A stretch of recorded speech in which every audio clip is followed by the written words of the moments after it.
Bakit napapanahon yung kwento ng Sins of the Father at bakit dapat itong panoorin ng publiko? Well, alam niyo na 'yan, talagang napapanood siya talaga ngayon. Ang dami pong mga, scammers, ang dami pong mga paraan para mang-scam ng tao sa pera nila, 'di ba? So alam ko na talagang, marami din pong relate and marami pong, awareness din ang makukuha dito sa Sins of the Father. You've been in the industry for 19 years. Happy anniversary, 'di Salamat.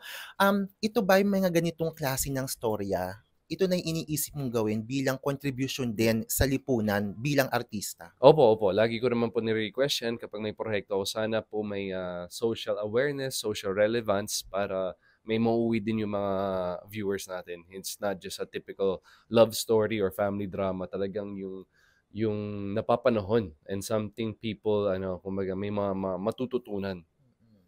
So itong Sins of the Father napaka-relevant nga ngayon, wala sigurong araw na hindi napapanood sa TV5 or sa TV Patrol na may na-scam, 'di ba? Lagi meron and, it just, more motivated para pagbutihan yung trabaho because of yung gano'ng awareness na maidadala namin. Ikaw ba personally nabiktima ka na ng scam o may na-receive ka ng scam na na-tempt kang gawin or, pasukin? Well, dun hanggang ano, 'di ba, parang araw-araw may mga nagme-message, nagte-text, pati sa ano, 'di ba? So, yung nagse-send ng link, ang dali lang, eh, dali lang Oo. talaga ma-scam and siyempre kapag ikaw ay medyo hindi gano'n ka-blessed financially sa buhay, minsan ka talaga, 'di ba? So, that's why, I'm very excited na maipalabas na po yung Sins of the Father ngayon June 23 kasi alam ko na yun nga, na maraming matututunan yung audience natin.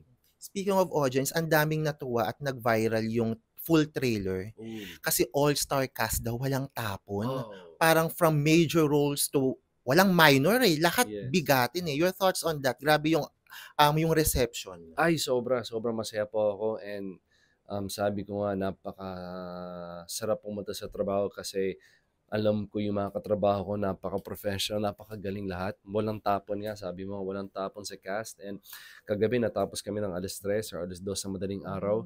Um, but pag-uwi ko sobrang pagod, kahit hanggang ngayon medyo pagod but yung fulfillment nandun and yun ang pinakaimportante.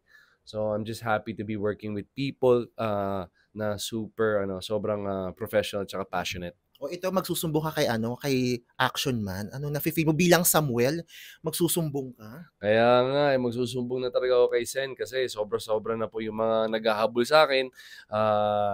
Gusto ko lang iparating sa kanila na mali mali sila, mali yung tao na hinahabol nila at, ngayong may backup na po kay Senator. Lastly, Gerald, sinong Gerald Anderson na mapapanood namin sa Sins of the Oh, Father? wow.